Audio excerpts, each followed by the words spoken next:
हरीराम बनारस में गुलाब की पत्तियों को पीसकर गुलकंद बनाने का काम करता था। बनारस में उसकी गुलकंद दूर दूर तक मशहूर थी। उसके एक बेटा और एक बेटी थी।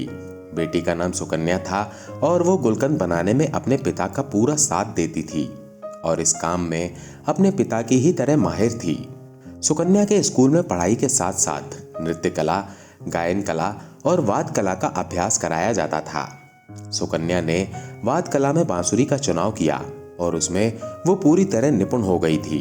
स्कूल में जब भी कोई धार्मिक समारोह होता तो सुकन्या बांसुरी बजाकर सबका मन मोह लेती थी।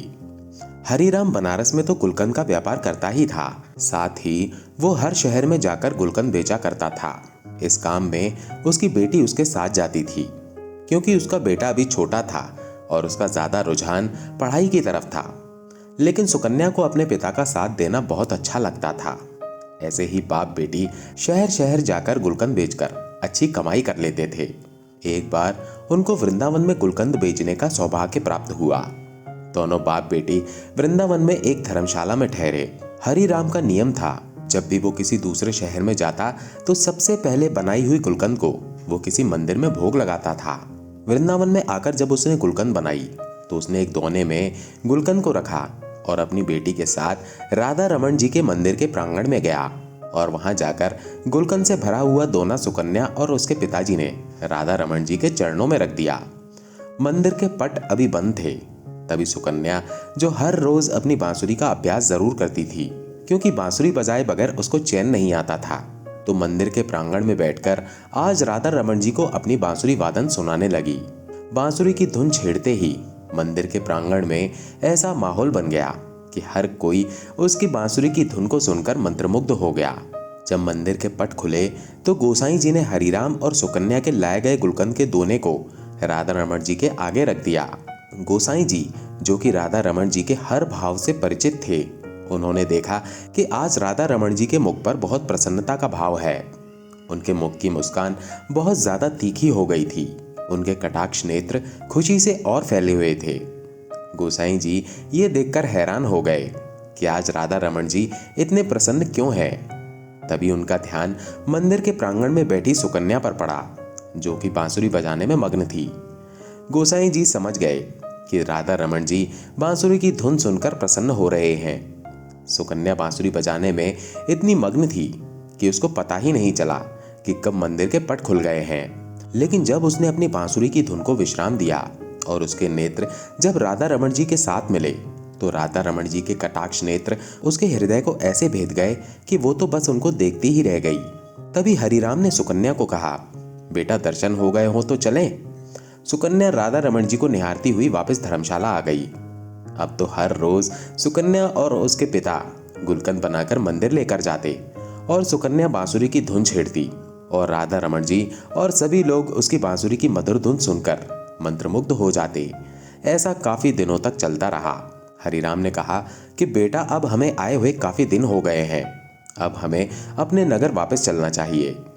लेकिन ना जाने राधा रमन जी की कैसी इच्छा थी कि जब भी वो जाने का प्रोग्राम बनाते तो हर बार उनका जाना ना होता, वो फिर वहीं रह जाते। ऐसा करते करते उनको वृंदावन में रहते 2 महीने हो गए।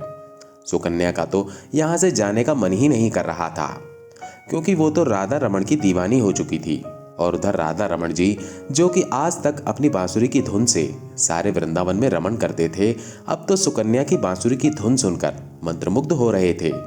कई बार ऐसा होता था कि रमणा रात को विश्राम के लिए भी देरी कर देते थे क्योंकि उनको बांसुरी की धुन बहुत प्रिय लगती थी।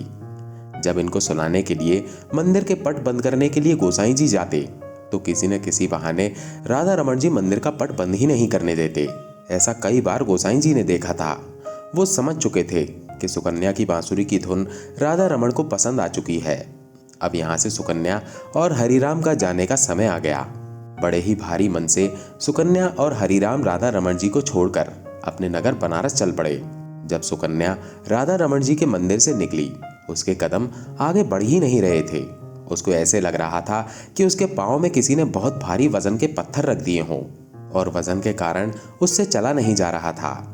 अब सुकन्या अपने घर बनारस आ चुकी थी, लेकिन उसका मन तो उस मोहिनी सूरत वाले वृंदावन के कटाक्ष नेत्रों वाले, गहरी मुस्कान वाले राधा रमण ने हर लिया था। अब तो सुकन्या का अपने घर बिल्कुल मन नहीं लगता था। उसका मन करता कि वो भागकर मंदिर के प्रांगण में चली जाए। ऐसे ही कितने दिन चलता रहा। एक दिन सुकन्या अपनी माताजी के साथ रसोई घर में खड़ी थी। तभी अचानक से उसको जोरदार चक्कर आया और वो बेहोश होकर गिर गई। जब डॉक्टर के पास उसको ले जाया गया, डॉक्टर को इसकी बीमारी समझ न आई। लेकिन जब उसके पिताजी उसको बड़े अस्पताल लेकर गए और डॉक्टरों ने जब उसकी जांच की तो पता चला कि उसके हृदय में छेद है। घर के सब लोग सदमे में आ गए। ये हमारी बेटी के साथ क्या हो गया? डॉक्टर ने बोला कि अब आपकी बेटी ठीक नहीं हो सकती, ये कुछ दिनों की ही मेहमान है। लेकिन इसके बारे में सुकन्या को नहीं बताया गया। सब लोग उसको ऐसे दिखाते कि तुमको कोई मामूली सी बीमारी है और तुम्हें कुछ भी नहीं हुआ है। लेकिन सुकन्या को थोड़ा सा संदेह हो गया था कि उसको कुछ न कुछ बड़ी बीमारी हो गई है। तभी एक दिन सब लोग बाहर गए हुए थे और उसने अलमारी में से डॉक्टर की दी गई एक्सरे रिपोर्ट देखी तो उसने देखा कि उसके हृदय में छेद है। लेकिन तभी उसको वहां उसके हृदय में एक आकृति दिखाई दी। जब उसने उसे देखा तो उसने देखा कि ये तो राधा रमण जी की आकृति है। सुकन्या ये देखकर हैरान हो गई। राधा रमण जी को मैं वहां नहीं छोड़कर आई, बल्कि वो तो मेरे साथ मेरे हृदय में निवास कर रहे हैं। जब सब लोग घर आए तो सुकन्या ने ऐलान कर दिया कि वो आज रात को राधा रमण जी के पास जाएगी। लेकिन उसके पिताजी ने कहा कि बेटा, तुम्हारी तबीयत ठीक नहीं है, तुम वहां नहीं जा सकती। लेकिन सुकन्या ने तो ठान लिया कि वो वृंदावन जरूर जाएगी। ना जाने कब उसको मौत का बुलावा आ जाए। उसके पिताजी उसकी हट के आगे विवश हो गए और उसको लेकर वृंदावन के लिए चल पड़े। वृंदावन पहुंचकर वो दोनों सुबह सबसे पहले राधा रमण जी के मंदिर अपने हाथ से बने हुए गुलकंद को लेकर और बांसुरी लेकर मंदिर में प्रवेश करते हैं। मंदिर में आज एक अजीब तरह की खुशबू आ रही थी। सब गोसाई लोग हैरान हो गए कि आज ये मंदिर में कैसी खुशबू फैली हुई है। लेकिन जब उनका ध्यान सुकन्या की तरफ गया तो सभी गोसाई सुकन्या को देखकर बहुत प्रसन्न हो गए और कहने लगे, अरे बेटा, तुम कहाँ चली गई थी? जब से तू गई है हमारे तो राधा रमण जी की मुख की कांति फीकी पड़ गई है। लेकिन आज देखो उनकी मुस्कान कितनी गहरी है और आज तो तुम्हें देखकर उनकी दंतावली के भी दर्शन हो रहे हैं। अब जल्दी से तुम अपनी बांसुरी की धुन भी सुना दो ताकि ये और प्रसन्न हो जाएं। तुम नहीं जानती कि तुम्हारे हाथों से बनी हुई गुलकंद राधा रमण जी को बहुत प्रिय थी। जब भी तुम गुलकंद का भोग लगाती थी, हम अपने हाथों से इनके मुख पर लगी गुलकंद को साफ करते थे। हमने तुम्हें कभी नहीं बताया। ये तुम्हारी गुलकंद को रोज अरोगते थे। ये सुनकर सुकन्या का फीका पड़ा मुख अचानक से खिल उठा। लेकिन जब उसको गोसाई जी ने बोला कि आज तुम अपनी बांसुरी की धुन से राधा रमण जी को प्रसन्न कर दो, तभी वहां पर हरिराम ने आकर गोसाई जी को हाथ जोड़कर बड़ी विनम्रता से कहा कि मेरी बेटी अब बांसुरी नहीं बजा सकती क्योंकि इसके हृदय में छेद है। अगर ये बांसुरी बजाएगी तो ये जो बचे कुछ ही दिन है उससे पहले ही इसको कुछ हो जाएगा। हरिराम गोसाई जी से प्रार्थना कर रहा था, लेकिन उधर सुकन्या बांसुरी बजाना शुरू भी कर चुकी थी और लगातार 5 घंटे आंखें बंद करके राधा रमण जी के अपने हृदय में दर्शन करते हुए बांसुरी बजाती है। हरिराम ये देखकर हैरान होता जा रहा था कि इतनी बीमार लड़की बांसुरी वादन कैसे कर सकती है। जब सुकन्या ने बांसुरी को विश्राम दिया तभी मंदिर में माथा टेकने के लिए दिल्ली से एक बहुत बड़े डॉक्टर का परिवार आया हुआ था। उन्होंने गोसाई जी और हरिराम की सारी बातें सुन ली। डॉक्टर ने बताया कि जिसको दिल की बीमारी या दिल में छेद होता है वो बांसुरी वादन नहीं कर सकता। आप लोगों को जरूर कोई गलतफहमी हुई है। लेकिन हरिराम ने सौगंध लेकर कहा कि नहीं, हम वहां पर सुकन्या का इलाज करवा रहे हैं और डॉक्टर ने बोला है ये कुछ दिनों की ही मेहमान है। ये सुनकर मंदिर में आए हुए डॉक्टर ने दोबारा उसके दिल की जांच की तो उसने भी देखा कि सुकन्या के हृदय में छेद तो है, लेकिन उस छेद पर किसी चीज का आवरण है। लेकिन उसको कुछ समझ नहीं आ रहा था। किसी को ये नहीं पता था कि बीमार सुकन्या के दिल में हुए छेद को खुद राधा रमण जी ने वहां पर विराजमान होकर अपने आप से ढका हुआ था। सुकन्या अपनी बीमारी से बिल्कुल बेपरवाह थी क्योंकि उसके दिल में डॉक्टर राधा रमण जी उसके दिल का इलाज करने के लिए खुद उसके हृदय में वास कर रहे थे।